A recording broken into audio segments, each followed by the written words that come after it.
Recentemente, eu estava conversando com meu irmão e ele disse para mim assim: eu lembro quando você, adolescente, se trancava no quarto e ficava o dia e a noite, no outro dia, o dia e a noite, no outro dia e a noite, trancado no quarto orando. E aí ele olhou para mim e falou assim: olha o que Deus está fazendo agora. E quando eu estava ouvindo esses testemunhos, eu quero dizer quais eram essas orações que eu fazia com 16, 17, 18 anos, quando eu comecei. Eu tinha uma oração, e eu ainda faço essa oração até hoje. Eu sempre disse assim para Deus, eu disse: Deus, se o Senhor não se revelar com a glória que eu estou vendo, lendo a Bíblia, se o Senhor não fazer aquilo que está escrito na palavra, curar os enfermos, libertar os cativos, os oprimidos, se eu não ver os sinais, os milagres, eu dizia para Ele: eu não quero pregar a sua palavra. Eu não quero pregar para o povo de um Deus poderoso e sobrenatural, e as pessoas entrarem doentes e irem embora doentes. Mas eu disse: Deus, se o Senhor revelar sua glória cada vez que eu pregar, eu vou pregar até o último suspiro da minha vida.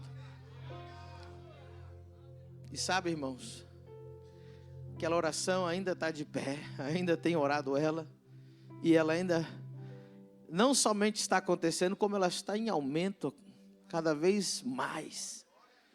Passaram-se 20 anos, há 20 anos, não tem um final de semana, praticamente, que eu não preguei a palavra de Deus, e Deus sempre confirma a sua palavra com a glória dEle, com o poder dEle, amém?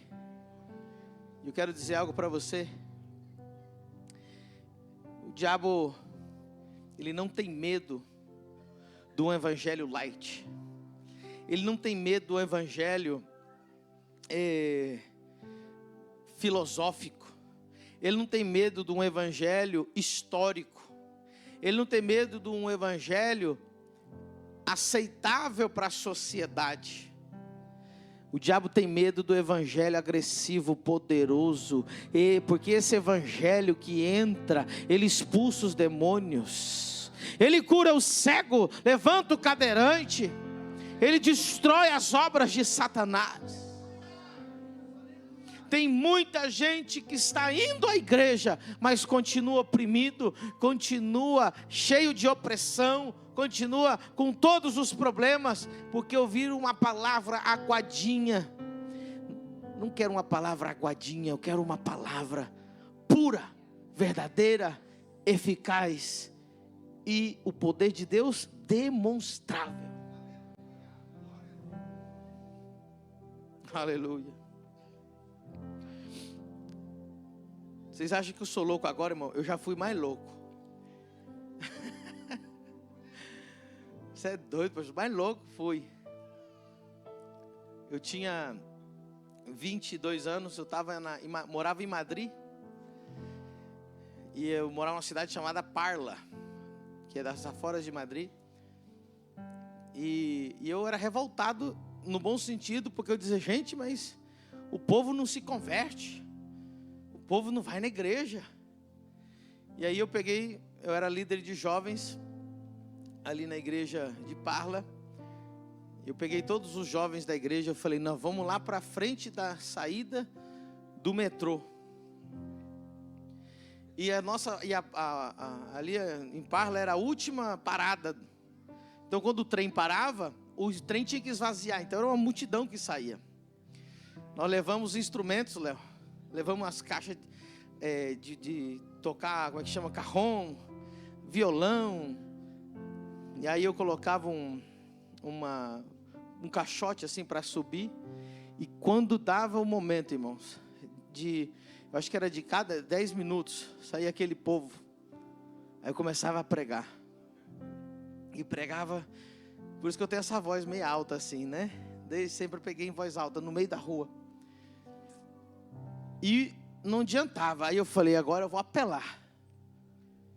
Aí eu lembro muitos testemunhos desse dia, que eu comecei a gritar, eu falei assim: se tem alguém ao som da minha voz que está doente, vem até aqui que eu vou orar por você, e em nome de Jesus você vai ser curado. Aí eu falei assim: e se Deus não te curar, eu vou queimar minha Bíblia e vou renunciar a Jesus aqui hoje, publicamente. Irmão, aí o povo parou. Aí eu peguei a atenção de quem estava ali. E aí eu lembro uma mulher que veio, e ela tinha um problema nos olhos, que ela não conseguia enxergar.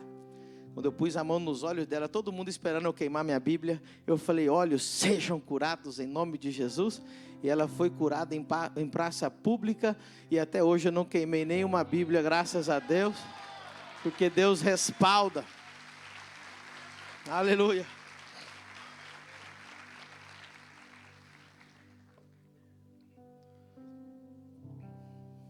Não vai fazer isso, pelo amor de Deus. Luiz, Espírito Santo, tira da mente do Luiz agora esses pensamentos. Não, no Brasil não precisa fazer isso. Só o Luiz, semana passada, no sábado, carro de som, o carro do milagre está passando na sua rua.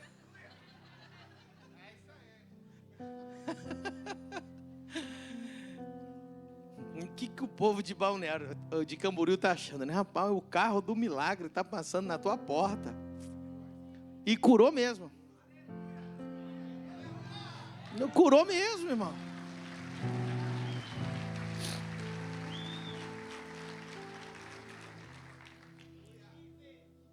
Juízes capítulo 6, amém?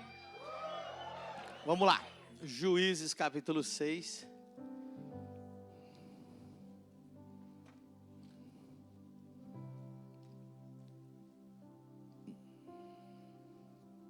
Verso 12.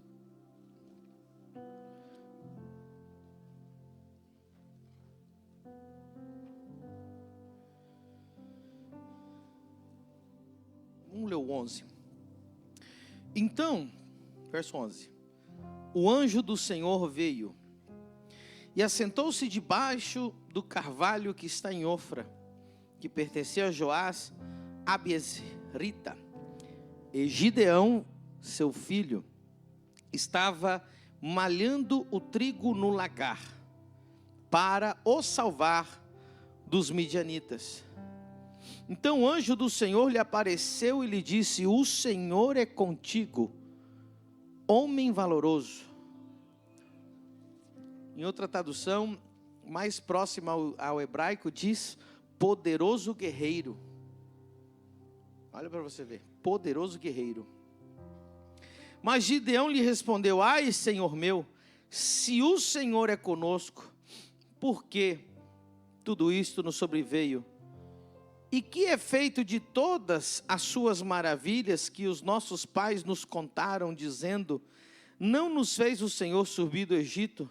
Porém agora o Senhor nos desamparou e nos deu nas mãos dos midianitas. Então o Senhor olhou para ele e disse: vai nesta tua força e livrarás a Israel das mãos dos midianitas. Porventura não te enviei eu? Levanta a mão direita para o céu e diga: Espírito Santo, eu abro a minha mente, o meu coração, o meu espírito, para receber a sua palavra e ser transformado por ela, em nome de Jesus. Amém. Segura o teclado só um pouquinho, filho. Igreja, preste muita atenção, porque hoje a palavra ela vai ser direto para nós aplicarmos a partir de hoje. Amém? Nós sabemos muito bem essa história. Quem é crente já há algum tempo, pelo menos uma pregação sobre Gideão já escutou.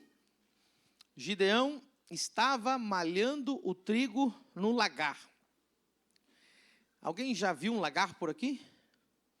Lá onde a gente morava na Espanha, onde eu e a pastora Sara morávamos, era comum, até andando pelas ruas, pelas estradas rurais, ver lagares. E o lagar é como se fosse uma bacia gigante, ok? Imagina você um balde gigante, uma bacia gigante, e ali se jogam as uvas. Então os homens começam a pisar, né? Eles lavam os pés antes, graças a Deus, e vão pisando as uvas, e tem um lugar onde escorre então aquelas uvas. Muitos lagares, também, além daquilo, tem teto, ou está dentro de um lugar mais fechado. E não é o lugar onde você malha o trigo.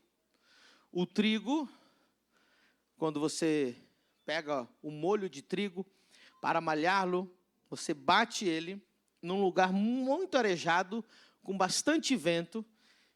Normalmente, hoje em dia, faz em cima de uma lona, quando é feito assim de uma forma manual. Bate, o vento passa, leva a palha, e o grão que é pesado fica em cima da lona. Mas diz que aquele homem estava malhando o trigo dentro de um lagar, que não tinha vento.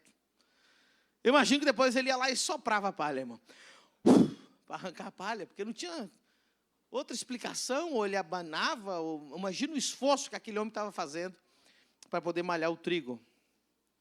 Deixa eu dizer algo para você. Deus desceu em forma do anjo do Senhor, uma teofania de Deus, debaixo daquela árvore, e ficou observando o que estava fazendo Gideão. Quero dizer algo para você. Deus nunca chama pessoa que não está fazendo nada.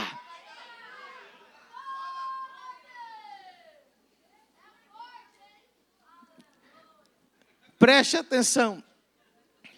Tem gente que chega para mim: apóstolo, eu não tenho o que fazer. Será que o senhor tem um emprego para mim na igreja? Você vai ser o último a ser escolhido para fazer alguma coisa.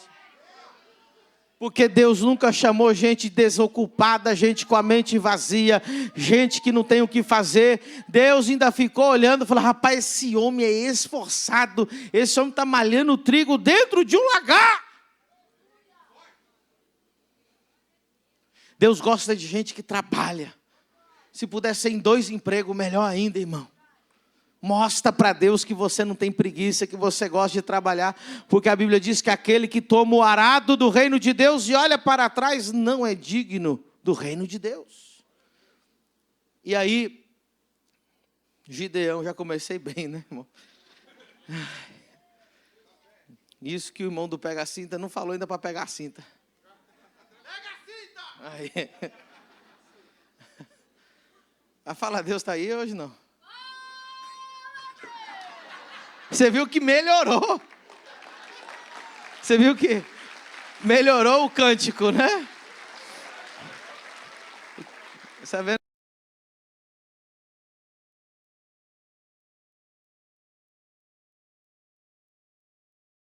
Que bênção. E aí, então, Deus apareceu para ele e disse: o Senhor é contigo, poderoso guerreiro, homem valoroso. O Senhor é contigo. Agora eu quero mostrar uma coisa para vocês. Versículo 13. Talvez você nunca parou para meditar no versículo 13 da forma que eu vou te mostrar.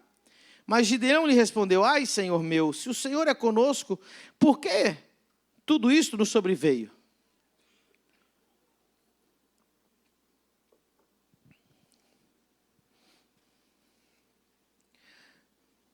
Talvez você seja alguém parecido com Gideão, que diz assim: Deus, se o Senhor é o Deus dono do ouro e da prata, por que a gente está vivendo nessa miséria? Se o Senhor é Jeová Rafá, por que a gente está vivendo nessa doença? Se o Senhor é o Deus poderoso, por que tudo isso está acontecendo? Deus, por que o Senhor não transforma essa cidade? Por que o Senhor não levanta grandes igrejas nessa cidade? Por que o Senhor não traz um avivamento para essa cidade? Por que o Senhor não faz alguma coisa? Preste atenção, era isso que Gideão estava fazendo, dizendo: Deus, por que o Senhor não faz alguma coisa? Se o Senhor é tão poderoso, aí ele ainda foi reclamando para Deus: Deus, cadê tuas promessas? O Senhor prometeu. Deus, cadê aquele Deus que os nossos pais nos contam, que tirou o povo do Egito, que abriu o mar vermelho? Tem muitos lugares que a maioria das pessoas estão assim. Cadê o Deus de Pedro, que curava o coxo lá na Porta Formosa? Cadê o Deus das Escrituras de Paulo, que ressuscitava os mortos?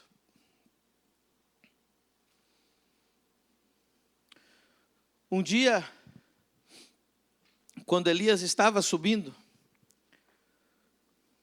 ele foi alçado ao céu, a sua capa foi deixada. Então, Eliseu pegou a capa. Eliseu repartiu ela em duas. E ele chegou lá no Jordão. E ele gritou assim: aonde está o Deus de Elias? E bateu nas águas do rio Jordão. E o rio Jordão se abriu, assim como tinha aberto com Elias. É muito fácil falar aonde está o Deus de Elias. Mas a pergunta nessa noite não é cadê o Deus de Elias, porque todo mundo sabe que ele é vivo, e que ele é imutável, e que ele é poderoso, e que ele nunca deixou de ser fiel. A pergunta hoje é: aonde estão os Elias de Deus? Gideão começou a falar: Deus, por que tudo isso nos sobreveio?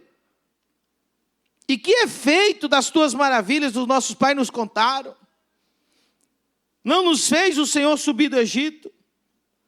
Porém agora o Senhor nos desamparou e nos deu nas mãos dos midianitas. Deus não deixou ele terminar de falar, e Deus interrompeu Gideão. E disse: então, o Senhor olhou para ele e disse: vai nesta tua força, e livrarás a Israel das mãos dos midianitas, porventura não te enviei eu? Presta atenção nesse versículo. Ele não disse eu vou, ele disse vai você. Ele não disse vai na minha força, ele disse vai na tua força. Meu Deus. Ele não disse eu livrarei a Israel, ele disse tu livrarás a Israel. Deus falou o tempo todo em segunda pessoa: tu, tua força, tu mesmo livrarás a Israel. E por último, Deus só disse para Gideão assim: eu te enviei. Sabe o que isso me diz? Eu não sei qual é a sua indignação. Eu não sei qual é a tua reclamação. E ela não é errada. Eu não sei o que te indigna. Gideão tinha um problema. Ele falava: Deus, eu não entendo por que o Senhor nos desamparou. Por que os midianitas estão aqui nos consumindo. E nessa noite eu não sei o que está no seu coração que você fica indignado. Eu não sei se você está indignado com gente que está indo para o inferno. Eu não sei se você está indignado com criança que não tem o que comer, que tem que comer rato. Eu não sei se você está indignado que não existe homem de Deus para curar enfermo e levantar grandes igrejas. Eu não sei se você está indignado que existe tanto louvor por aí, mas poucos têm unção. Eu não sei se você está indignado que tem tanta gente doente no hospital. Eu não sei se você está indignado com a pobreza, com miséria, com escassez. Eu não sei se você está indignado com casamentos que estão destruídos. Eu não sei se você está indignado com os jovens que estão se perdendo. Eu não sei se você está indignado. Eu não sei qual é a sua indignação. Mas para de dizer para Deus fazer alguma coisa nessa noite. E eu já te digo, vai você na sua força, no poder que Deus vai te dar, e você vai fazer maravilhas para Deus.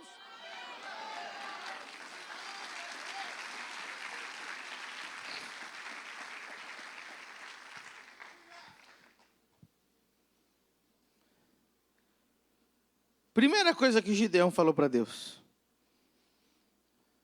É a mesma que você acabou de falar. Eu acabei de falar para você ir, não falei? Falei para você ir? Só o Luiz que quer ir, gente. Meu Deus, eu falei para você ir ou não falei?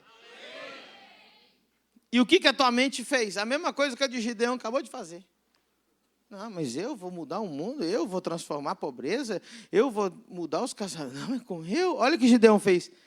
E ele disse, ai, Senhor meu, com que livrarei Israel?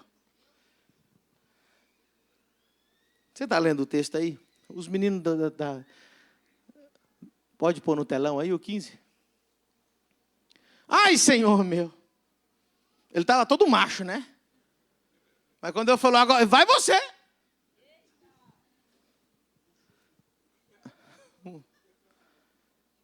Quando você fala assim, Deus, aonde está o avivamento?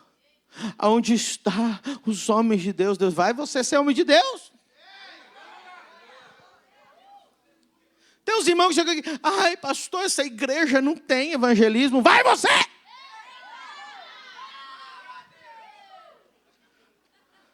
Ai pastor, essa igreja ainda não foi num orfanato. Vai você!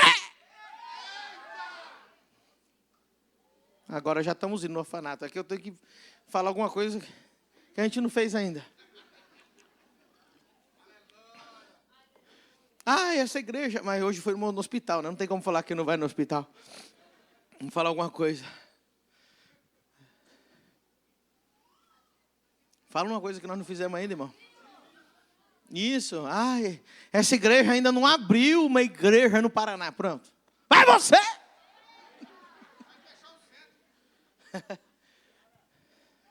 Essa igreja não fez um culto ao ar livre, não sei aonde, numa praça. Já está marcado, né? Aqui não tem tempo não, meu irmão, nós estamos fazendo. Já está marcada a data. É, irmão. Ai, Senhor meu, com que livrarei a Israel? Primeira desculpa dele, eis que a minha família é a mais pobre de Manassés. Primeira coisa que Gideão disse, eu sou pobre. Quando eu falei para você ir mudar o mundo, a primeira coisa que veio na tua cabeça, eu? Meu irmão, não tem dinheiro nem para pagar a Vivo que eu estou devendo.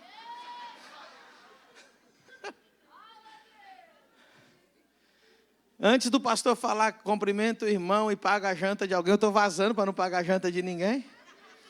Agora o pastor está me dizendo para ir na minha força que eu vou fazer aquilo que está me indignando. Se está indignando a sua alma, tem a ver com o teu chamado.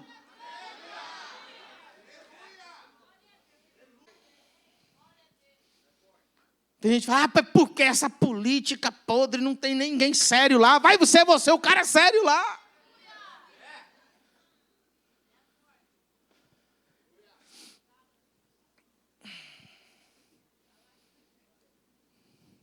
Qual que era a dinâmica da conversa entre Deus e Gideão?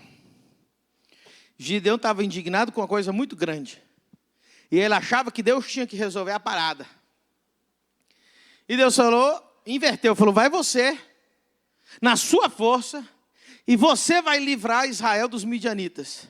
Aí ele, eu não tenho dinheiro. Minha família é a mais pobre de Manassés. Deus perguntou se ele tinha dinheiro.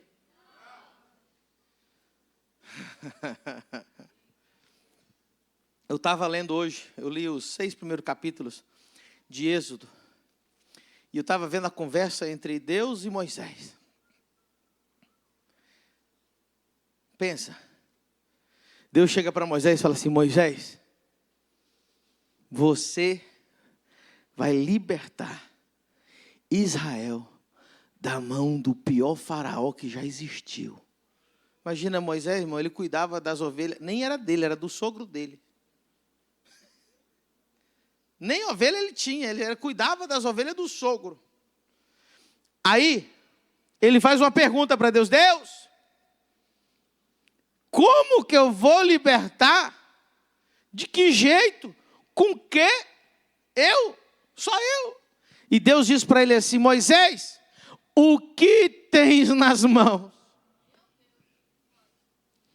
Aí ele mostra uma vara. E Deus disse: com essa vara você vai fazer sinais. E o povo vai crer. E todo o Egito vai ver o meu poder. E Deus está fazendo essa pergunta para você hoje. O que você tem nas mãos? Deus trabalha com meios disponíveis. Você só tem um celular? É suficiente para fazer o que você precisa. Teve um irmão que ele estava reclamando da pobreza dele. Aqui quase não acontece isso, viu, irmão? Eu falei para ele: vai abrir a sua empresa. Aí ele diz: eu não tenho computador. Eu falei: mas tem celular? Ele falou: tem. Então eu falei: é melhor do que computador. Ah, mas ele está procurando o que ele não tem, em vez de ele procurar o que ele tem. Para de procurar o que você não tem e começa a procurar o que está nas tuas mãos. Tem gente que chega para mim: apóstolo, vai chegar um dia que eu vou dar tonelada de comida. Começa com 1 quilo de arroz. O que você tem hoje? Pastor, eu vou ser o maior dizimista dessa igreja. Começa dizimando um pouquinho que você está recebendo. Eu vou orar por multidões, por curas e milagres. Ora por um. Eu vou ser multimilionário. Ganhe seus primeiros R$1.000.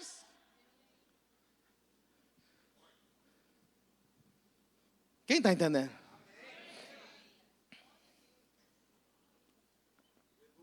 Vai, você, não é Deus que vai na sua força, e quem vai livrar Israel das mãos dos midianitas é você. Deus jogou tudo para ele. Só diz assim: eu que estou enviando. Mas eu que estou enviando, para mim, irmão, isso aí é um cheque em branco. Se Deus está mandando eu ir, quer dizer que quem manda paga a conta. Quem está entendendo? Quando Deus falou assim: começa a igreja em Balneário Camboriú, dali vai alcançar 50 nações, vai na tua força. Irmão, eu tenho feito com força, irmão. Tu acha que é pouco? Eu nunca criei tanto cabelo branco na minha vida do que nesses últimos 2 anos. Você acha que é fácil? Não, eu ponho garra, eu ponho força, eu ponho esforço, ponho tudo. Mas Deus é que enviou. E Ele vem fazendo milagres, e Ele vem provendo, e Ele vem cumprindo as promessas dEle. Eu sempre conto essa história, vou contar de novo. Mandei um rapaz uma vez comprar um bebedor ali na Casas d'Água. Eu falei: compra, eu quero esse bebedor. Está o meu cartão, só compra. Passou 10 minutos, o irmão me liga. Trabalhando para mim. Apóstolo, está muito caro. Tem um inferiorzinho aqui. É demônio. Eu mandei ele perguntar o preço. O que eu mandei ele fazer?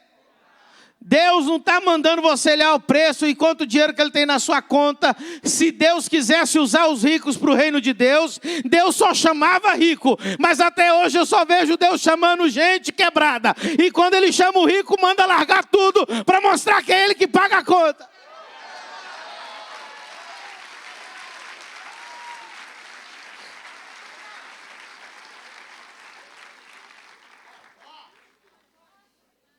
Imagina, Deus desce aqui em Balneário para usar um homem ou mulher de Deus. Fala: não, esse está quebrado demais. Aí Deus vai lá na Atlântica, lá procurar alguém mais rico. Você acha que Deus é assim, irmão? Não. Aleluia. Ele não vai dar a glória dele para ninguém. Mas Deus chama o rico? Chama. E os que ele chamou aqui ainda mandou largar tudo. Será que Deus tem dinheiro para pagar as contas, irmão? 3, amém. O resto, assim, eu acho que não. Tem, irmão. Eu nunca vi o justo desamparado, nem a sua descendência que mendigasse o pão. Mas você precisa hoje, irmão, aprender a ser ousado. Como diz lá no Nordeste, arretado. Cadê a Erla? Está trabalhando lá, né? Como é que é lá na... É Paraíba que ela é?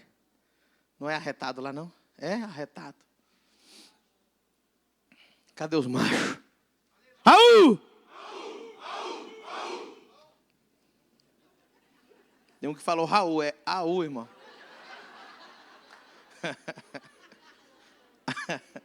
Raul não.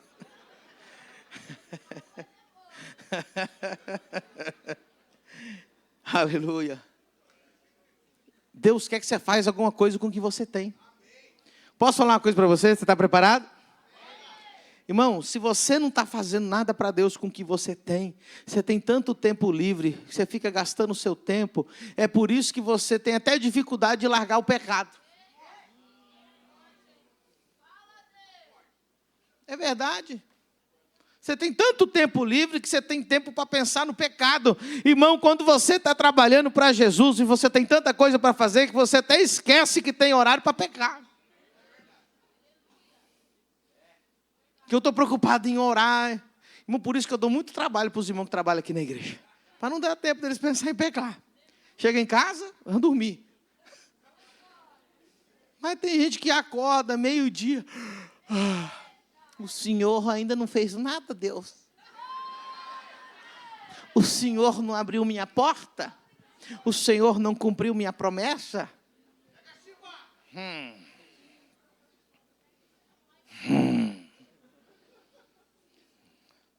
Cabra frouxo.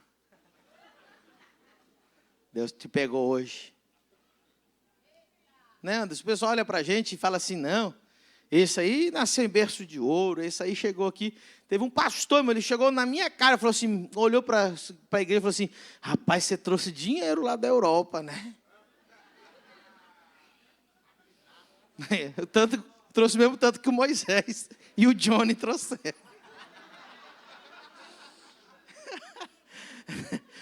Você trouxe dinheiro, Moisés? Lá da Espanha? Oh, meu Deus do céu. Não tinha nem o primeiro aluguel, coitado. Nem eu, irmão. Chegamos aqui só com as malas, irmão. Sem conhecer ninguém. Abri uma igreja ali. Hoje eu estava vendo o Roberto, o fotógrafo. Está aí, não? Cadê ele? Está aí. Eu vi hoje ele à tarde. Ele tinha conhecido a igrejinha quando era lá no cantinho ali, onde é a pizzaria. Nós não tínhamos ar-condicionado, não tinha cadeira, não tinha púlpito. Primeira aquisição da igreja foi um púlpito parcelado. Primeiro ar-condicionado, 12 mil BTUs para uma sala para 50 pessoas. O Tiago foi instalar lá, ele instalava assim, né, constrangido. Falei, rapaz, isso aqui não serve para nada, mas eu vou instalar porque eles vão me pagar. E nessa que ele estava instalando o ar-condicionado, ele ficou ouvindo palavra, poder, autoridade, revelação. E aí ele foi bem devagarzinho, só para ficar escutando a palavra. Irmão, demorou 3 dias para instalar o ar-condicionado, 12 mil BTUs. Que ele queria ouvir as palavras de Deus. É assim que a gente ganhou o Tiago para Jesus. Pastorzão hoje da família do reino. Ganhei para Jesus não, para o reino, para Jesus. Ele já era crente, irmão. Mas... Vamos ler de novo o texto? Vamos ler o 13 e o 14. Mas Gideão lhe respondeu, ai, Senhor, se o Senhor é conosco, 13, se o Senhor é conosco, por que tudo isto nos sobreveio? E que é feito de todas as suas maravilhas que os nossos pais nos contaram, dizendo, não nos fez subir do Egito, porém agora o Senhor nos desamparou e nos deu nas mãos dos midianitas. Então Levanta a mão direita para o céu. Essa é Deus falando com você. Então o Senhor olhou para você e está te dizendo essa noite: vai nesta tua força e livrarás a Israel das mãos dos midianitas. Porventura não te enviei eu? Vamos aplaudir o Senhor, amém?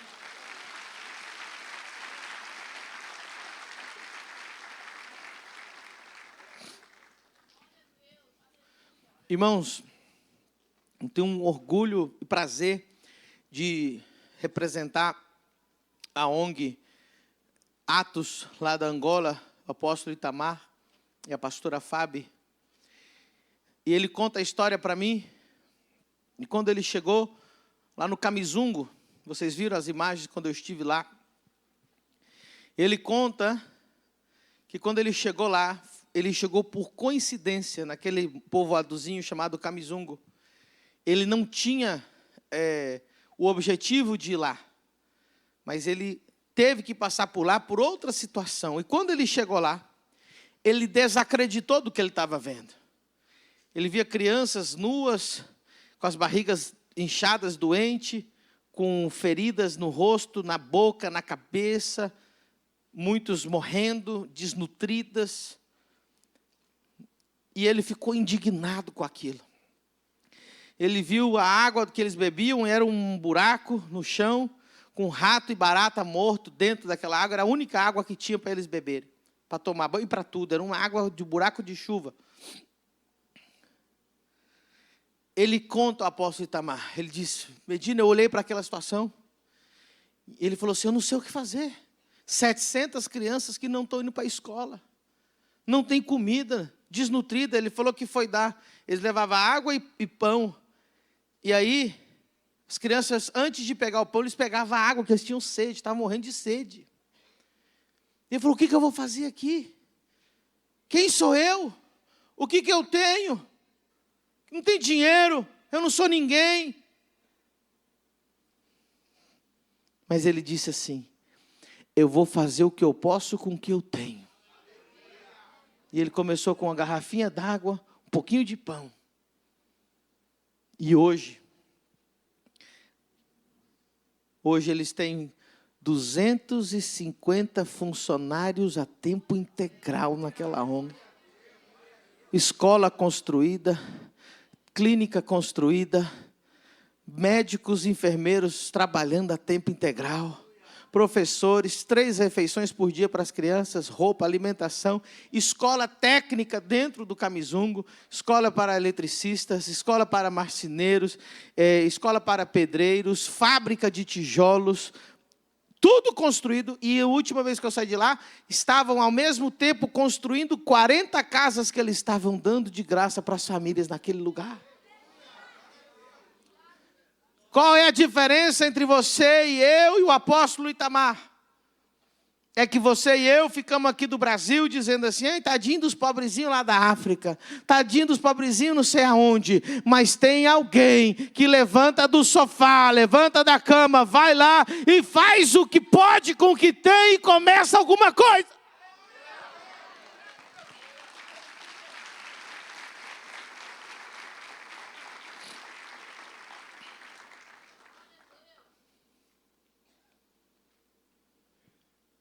Um dia eu vi uma imagem lá em Brasília, um jovem, devia ter 20 anos, pregando para uma multidão ao ar livre, chamado Movimento Céu na Terra. Eu olhei aquele negócio e falei: que extraordinário. Que extraordinário. E estava chovendo, uma das imagens que eu vi, e milhares de jovens debaixo da chuva, lá em Brasília, louvando, adorando o Senhor na praça, e gente sendo salva. Eu falei: meu Deus, tem pastor que trabalha 50, 60 anos e não consegue ver uma multidão daquela. Eu falei: como assim? Aí você vai escutar a história. Diz que ele tinha uma indignação no coração dele. Ele falou assim: eu estou indignado com ver os jovens perdidos. Eu vou fazer alguma coisa. E ele falou, ficar pregando aqui dentro da igreja não vai dar em nada. Pegou meia dúzia de irmãos, de jovens, um violão, uma caixa de som, foi para a praça, tinha 5, tinha 10, tinha 20, tinha 30, depois 40, 50, depois 100, depois 1000, depois 2000, e lotou aquela praça, e até hoje, olha, eu estou usando o meu púlpito para falar desse movimento. O que ele tinha? Um violão, uma caixa de som. Hoje ele tem uma multidão. Hoje ele é convidado para pregar em todo que é lugar.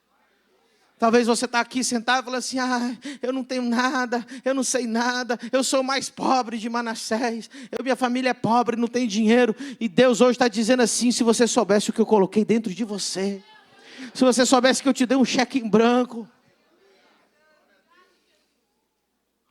Aleluia. Eu não sei qual é a tua indignação. Ontem eu almocei com um irmão. E ele, no almoço, ele até parava de comer, assim. É que ele é gordinho ainda. Mas ele parava de comer, irmão. E falava assim, eu estou indignado, apóstolo. Eu estou indignado com vejo tantas famílias destruídas. E a falta de princípios nas famílias. E eu quero fazer alguma coisa. E eu falei, o que você vai fazer? Ele falou, eu vou começar a fazer um podcast. Eu falei, pelo menos você está fazendo alguma coisa. Eu quero ensinar as pessoas os princípios da palavra. Sabe, irmãos, às vezes você veio igual eu, da Assembleia de Deus. E lá na Assembleia de Deus, só tinha 3 ministérios, irmão. Só tinha 3 profecias. Não tinha mais. Os profetas só tinham 3 profecias. Você vai ser cantor, vai cantar nos Gideões, acabou. Aí você zerou a vida. Você vai ser pregador, vai pregar no Gideões, acabou. Ou vai ser missionário. Não tinha outra profecia para outra pessoa. Eu sei porque eu vivi muitos anos lá. Quem já sabe do que eu estou falando? Irmão, já recebi profecia de que eu ia gravar CD. Várias profecias que eu ia gravar CD. Ai, irmão. E era CD de rock and roll a profecia ainda. Pesado. Mas eu quero dizer algo para você, irmão. Graças a Deus que a gente entendeu mais a palavra. E Deus vai usar você no mundo empresarial. Vai usar você nas redes sociais para fazer vídeo para mudar a vida de mulheres, a vida de famílias. Vai usar você no marketing digital. Vai usar você vai ser um empresário bilionário em nome de Jesus. Deus vai usar você vai ser dono de banco em nome de Jesus. Deus vai levantar aqui nessa igreja grandes políticos que vão trazer a palavra de Deus para esse país. Mas você tem que fazer alguma coisa.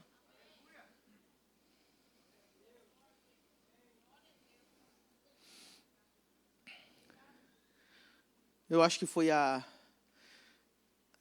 Aimee Semple McPherson ou a Kathryn Kuhlman, eu não sei, das duas grandes mulheres de Deus que revolucionaram o mundo, grandes evangelistas. E uma vez confrontaram uma delas, eu não lembro qual do que foi dessa história, e um grupo de homens disseram assim para ela, eu acho que foi para Kathryn Kuhlman, falou assim, Deus não pode usar você porque você é mulher.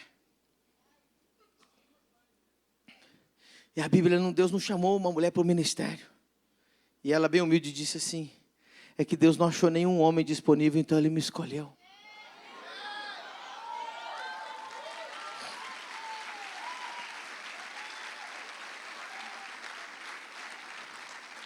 Sabe o que é pior, irmão?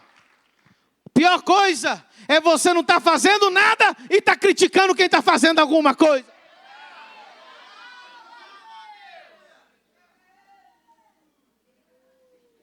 Não está fazendo nada e está reclamando de como que o outro está fazendo. Se você tem tempo para falar do que os outros estão fazendo, é que você não está fazendo nada. Quem está fazendo alguma coisa, não tem tempo para criticar ninguém. Só critica os outros quem é derrotado. Só critica os outros quem não tem nada. Só acredita os outros, irmão, quem está perdido, que não tem nada para fazer. Você vai ver, irmão, ninguém maior que você vai te criticar. Sempre quem te critica é alguém que é menor que você, que está com inveja de você.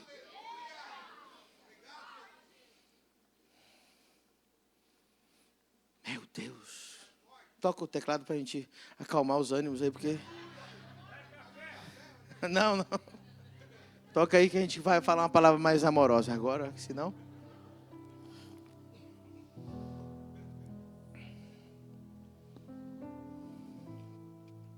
Tem gente, irmão, vem no culto, fecha a cara, cruza os braços e fica criticando. Essa luzinha da bateria aí nova, nada a ver. Ei, o apóstolo está de terninho hoje. Quanto que custou esse terno?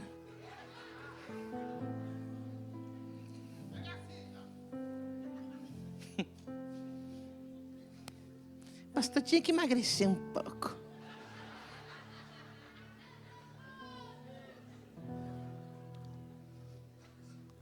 Você está rindo por quê? É verdade? Você, vixe, ó que eu tô olhando para tua cara, eu tô tirando foto aqui, ó.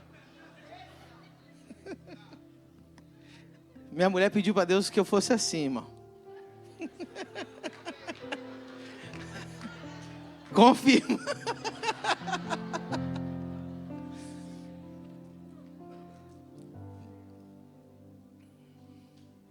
Sabe, irmão, eu estava lá na Espanha com a minha esposa, nós éramos recém-casados, e a gente começou a nossa igreja. Ela tinha uns 20, 21, eu tinha 25, 26, quando a gente começou a nossa igreja. A gente morava num apartamento de 60 metros quadrados, um quarto, e a gente começou na salinha de casa ali, era eu e ela e 5 desempregados. Os 5 membros desempregados, irmão, não tinha um dízimo. O meu dízimo e da minha esposa era o único dízimo da igreja. Aí você pensa assim, e lá na nossa cidade, como em muitos lugares, tinha aquela coisa, mas aqui é um lugar ruim, aqui é um lugar que só tem morte espiritual, aqui ninguém faz nada. Eu cheguei, e vou falar uma coisa muito séria para você, irmão. Em nenhum momento, diante de Deus, Deus falou comigo para fazer o que eu ia fazer. Mas eu entendi que se eu fizesse, Deus estaria comigo, porque está dentro da vontade de Deus.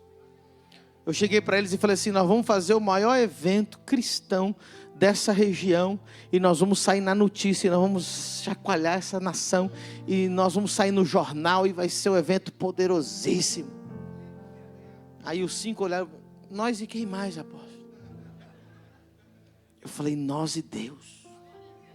Aleluia agora, né, irmão? Se eu tivesse 5 aqui, não sei como é que ia ser. Quem conhece essa história já? Quem nunca ouviu esse testemunho? Meu Deus, a maioria. Aí, eu falei, primeira coisa, eu preciso chamar um casal dos Estados Unidos, de pregadores famosos mundialmente, para pregar aqui. Aí eu mandei um e-mail para o casal. Aí eles deram as condições do que precisava. Era 2 passagens em primeira classe, 2 passagens para os assistentes, hotel, etc, etc. Só de passagem de avião era R$90 mil. Eu tinha 1.000 euros guardado na gaveta das cuecas. Era o único dinheiro que eu tinha.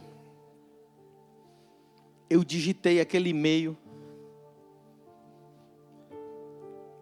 e falei, pastor Pedro Medina, é o nome da igreja, é o nome da igreja, endereço da igreja, confirmo o convite para os dias, era 12 e 13 de outubro de 2012, para estar conosco, confirmadas as passagens, primeira classe, os assistentes, os hotéis, tudo. E eu peguei e fiz assim, ó, apertei enter, o e-mail foi.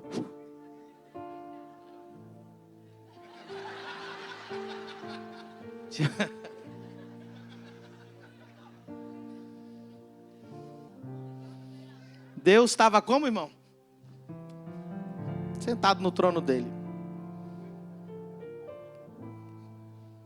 Tranquilo. De repente vem um anjo, correndo. A maioria não ouviu o testemunho. Irmão, isso que eu estou falando não é heresia.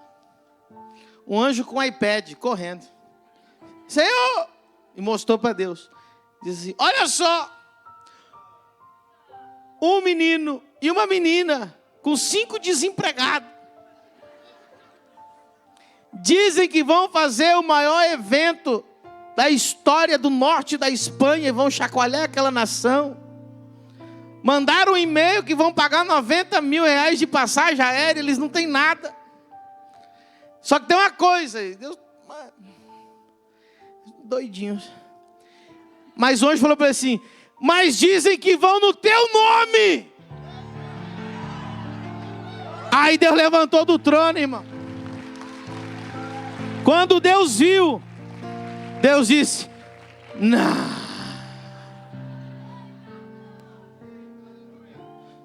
Aí o pai falou assim, Jesus, dá uma olhada nisso aqui. Pegou o iPad e mostrou para Jesus que está do lado dele. Jesus, olha isso aqui.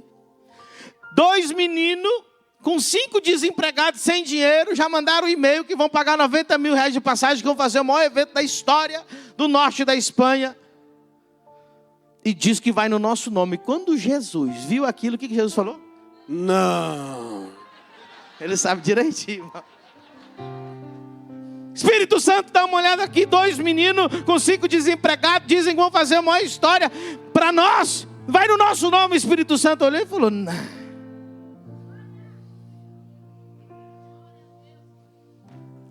Deus colocou o telão, irmão. Anjos, venham ver.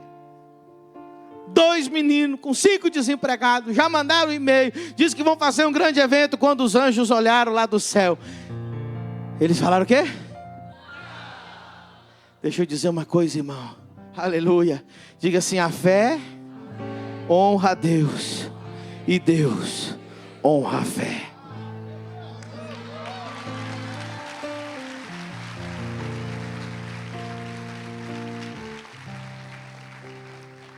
O Lucas que acha as fotos aí.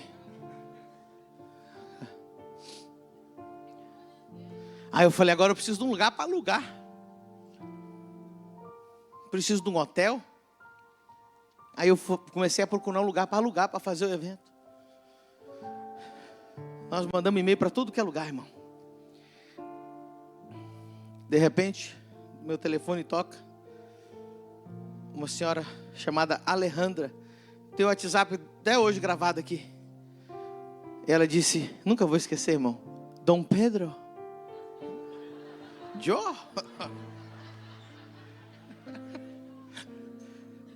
Dom Pedro, irmão. ¿Usted es el que está organizando el evento, la conferencia del norte de España? Dije, sí, soy yo. Ella dijo, necesito hablar con usted. Dije, ven a mi oficina, ven no meu gabinete. Aí ela veio, no lugar onde dava aula de inglês. Ela sentou lá. E ela falou, como é que vai ser esse evento? Eu falei, nós vamos encher todos os hotéis da cidade. Falei, vai ser um absurdo, isso aqui vai sair no jornal, vai ser uma loucura. Vai vir gente, eu falei, vai gente da Europa inteira, Espanha inteira, vai vir avião, vai vir de tudo. Isso aqui vai ser uma loucura, vai ser maravilhoso. Aí ela começou a fazer umas perguntas esquisitas. Ela falou assim, você precisa de um lugar para pôr água? Eu falei, preciso. Olha as perguntas dela. Ela falou assim, olha a pergunta, essa foi a melhor. Você precisa de um quarto só para guardar o casaco dos teus convidados? Eu falei, preciso. Você precisa de um lugar para expor livro? Preciso. Ela falou assim, você precisa de quantas... eles chamam de comissários, lá chamam azafatas, aquelas pessoas que direcionam as pessoas nas cadeiras, que ficam nas portas. Eu falei, acho que 16 tá bom. E aí ele falou, isso é segurança, precisa, som, precisa. Aí ela falou, assina aqui. Aí eu falei, o sangue de Jesus tem poder. Assinar assim tão rápido, né? A gente nem conversou, o que está acontecendo? Ela disse assim: a prefeitura vai bancar o local do seu evento.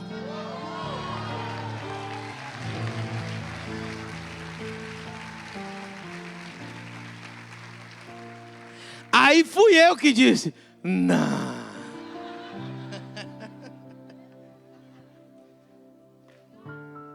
Só que ainda tinha que pagar os voos, tinha que pagar a alimentação. Eu falei: agora eu vou procurar hotel. Cadê o lugar? Tem aí? Já achou, Lucas? Baixa as luzes aí. Vou mostrar o lugar. Quem que estava comigo? Era o Leones? Que viu o jornal? Cadê o Leones? Está por aí hoje? Não. A gente voltou da Espanha agora. Eu achei o jornal onde apareceu o evento. Ele viu lá. A notícia no jornal está ali na minha sala. Abaixa as luzes aí e coloca... para vocês verem o local simples que a irmã, eu já vou chamar ela de irmã Alejandra, que o governo cedeu para a gente fazer o nosso evento, sem ter que pagar nada. Quantos minutos você precisa? 1 minute? Alright. Let's do this. Aí eu falei: agora nós vamos procurar um hotel. Aí eu falei: qual hotel? Eu falei: eu quero o melhor hotel. Uma semana depois do nosso evento, ia vir a rainha para o evento. Mas tem que apagar bem a luz, senão não vê legal. Nós fizemos o evento aí, irmãos, no Palácio de Congressos, desenhado pelo arquiteto Santiago Calatrava. Olha aí como é que é a parte de dentro.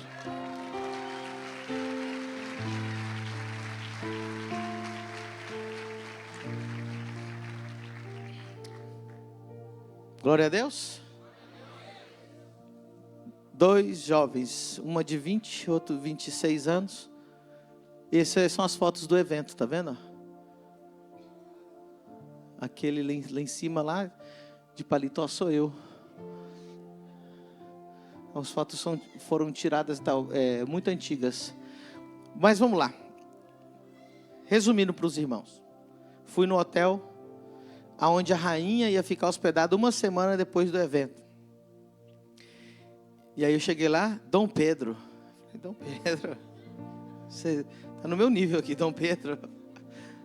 Falei: aonde que a rainha vai ficar hospedada? Aí o senhor olhou para mim e falou: vou mostrar. Aí me levou até onde a rainha fica hospedada. Eu falei: esse é o quarto que eu quero, para hospedar os meus convidados, na suíte real. Você nem é crente para dar uma glória a Deus, né, irmão? Deixa eu dizer uma coisa para você. Mais uma vez, a fé honra a Deus e Deus honra a fé. Se eu não tivesse feito aquilo, irmão, eu ainda estaria lá com pouquíssimos membros, dentro de uma casa lá, um apartamento de 60 metros quadrados, reclamando: Deus, por que essa terra não tem avivamento? Por que o Senhor... Aí esse é o Hotel La Reconquista. Por que o Senhor não fez nada? Cadê o Deus de Israel? Mas nós não estamos aqui hoje para dizer cadê o Deus de Israel. Deus está dizendo para nós hoje aqui: aonde está os Elias de Deus? Aonde estão os Eliseus de Deus? Aonde estão os Gideões de Deus?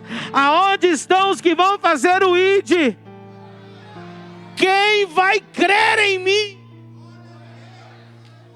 Porque Deus não responde oração de choro e de medo. Deus responde oração de fé e ousadia.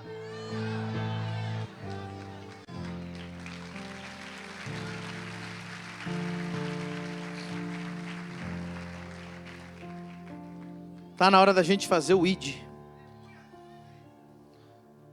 Isso aqui não vai encher sozinho, irmão. Nós temos que fazer. Nós temos que ir. Nós temos que sair. Temos que parar. Orar menos para Deus trazer as almas. Ore só um pouquinho e sair mais para trazer as almas. Eu não entendo, irmão. Tem gente que ora e jejua: Deus, me usa em curas, me usa em milagres. E até fica tremendo a mãozinha assim. Aí ele entra no quarto: me usa, me usa, me usa. Aí ele termina de orar e vai cozinhar. Você vai ressuscitar o frango por acaso,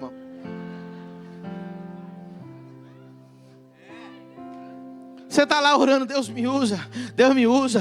Saiu da oração, irmão, vai caçar um endemoniado para você expulsar o demônio dele. Vai caçar um doente para você curar. Vai caçar um motorista de Uber desviado para trazer ele de volta para Jesus.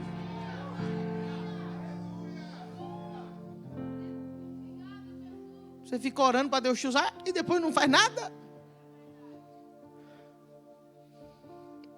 Nesses 20 anos, irmão, eu conheci muitos grandes homens de Deus. E grandes igrejas e grandes ministérios. Nenhum, poucos, muito poucos, me surpreenderam no sentido de recursos que elas tinham para fazer o que ia fazer. O que me surpreendeu em cada grande homem de Deus que eu vi é que sem Deus eles não teriam chegado nem em 1% do que eles fizeram.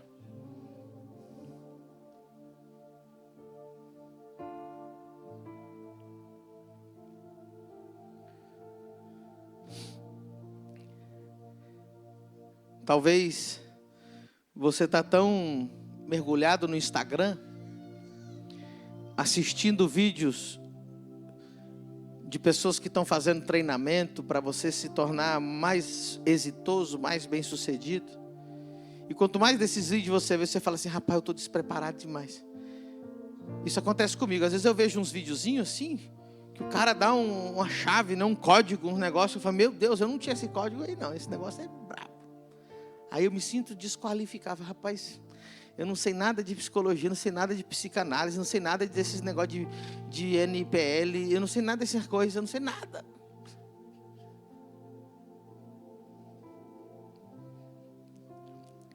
Deus não está mandando você ter essas coisas para fazer. Deus só está mandando você fazer. E eu vou dizer uma coisa, o tempo está passando. Você está ficando de cabelo branco e ainda não fez nada. Já até caiu o cabelo, igual o Luiz. Já tem mais. E você está fazendo o quê? Um dia eu vou ser missionário. Tu já está com 50 anos, meu irmão. Um dia eu vou pregar.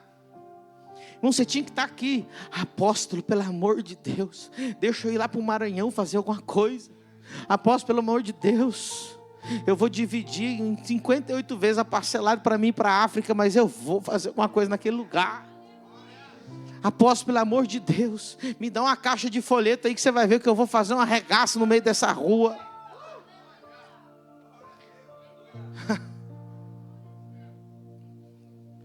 Meu Deus. Tem gente reclamando, pastor, eu estou pobre. Vai abrir uma empresa. Fique em pé nessa noite. Hoje a palavra é ide. Ide. Ide. Deus é contigo. Faça o que ninguém fez. Deus não está chamando pessoas extremamente capacitadas. Deus está chamando gente corajosa. Vai nessa tua força. Deus é contigo. Creia que Deus é contigo. Faça algo que quando Deus veja você fazendo esse algo, Ele diga, não. Até que enfim alguém acreditou em mim. Honre a Deus com a sua fé. Honre a Deus com os teus atos. Para de reclamar do que você não tem. Para de reclamar de que ninguém te ajuda. Para de reclamar que você veio de uma família pobre, e uma família que não tem nada. Para de reclamar que você não tem pai, que você não tem mãe. Para de reclamar. Você tem o que nas mãos? É com o que você tem que Deus vai fazer o sobrenatural na sua vida. Deus usa meios disponíveis. O que está disponível? Se você tem 10 reais, é com 10 reais que Deus vai começar. Se você tem um carro, é com um carro que Ele vai começar. Se você tem um computador, é com esse computador que Ele vai começar. Se é com um passaporte, é com um passaporte que Ele vai começar. Se é com uma conta no Mercado Livre, é com uma conta no Mercado Livre que Ele vai começar. Eu não sei o que você tem. Alguma coisa você tem. E Deus vai usar isso. Aleluia. Vamos louvar o Senhor nessa noite. Feche os seus olhos e diga para Deus: Deus, eu não vou mais dizer onde o Senhor está. Diga para Deus: Deus, eu já estou aqui, eu estou pronto, eu vou fazer a diferença, eu vou sair, eu vou começar a empresa que eu sempre falei que ia começar, eu vou começar o ministério que eu sempre disse que ia começar, eu vou começar a escrever o livro que eu sempre disse que ia começar a escrever. Aleluia. Eu vou começar a orar pelos enfermos, eu vou começar a evangelizar, eu vou começar a cuidar de eu vou começar a fazer alguma coisa. Aleluia. Aleluia. Tem um pastor, o nome dele é Miguel Dias. Ele é espanhol. Ele tinha uma indignação. A indignação dele era ver pessoas drogadas na rua. Sabe o que ele fez? Ele era médico, pastor Adriano. Ele tinha uma mansão. Ele falou: para que eu quero essa mansão? Ele pegou os drogados da rua e botou dentro da casa dele. Começou a tratar. Ele fez o que tinha com o que tinha. Eu vou ter uma casa grande, pronto, tem quarto aqui à vontade. Vou pegar os drogados, vou mudar a vida deles, vou falar de Jesus para ele. Ele instituiu o centro de reabilitação chamado Remar. Depois você pode conferir aí. Hoje eles estão em mais de 60 países no mundo. Eles têm frotas de navios que carregam os contêineres deles ao redor do mundo. Mas ele disse: eu vou fazer alguma coisa. Vou pegar um drogado, vou pôr dentro de casa. E hoje é uma das organizações mundiais que mais recuperam drogados do mundo inteiro. Ele começou com dentro da casa dele. Tem gente aqui dizendo: pastor, quando eu for milionário eu vou construir um orfanato. Quando eu for milionário eu vou mandar dinheiro lá para alguma coisa. Ei, faz com o que você tem agora. Você não dá nem carona para alguém para ir no culto, meu irmão. Tem preguiça de dar carona para o irmão para vir na igreja. Quando foi a última vez que você trouxe uma pessoa para a igreja? Vai lá nos comentários da cruzada. Vai lá e dá uma lida. Tem pelo menos 10 comentários assim, ó: eu moro em Blumenau, tô doente, tô morrendo, não tenho quem me levar. Vai lá e digita assim: me dá teu endereço que eu vou te buscar, vou te levar na cruzada e você vai ser curado. Começa a fazer uma coisa.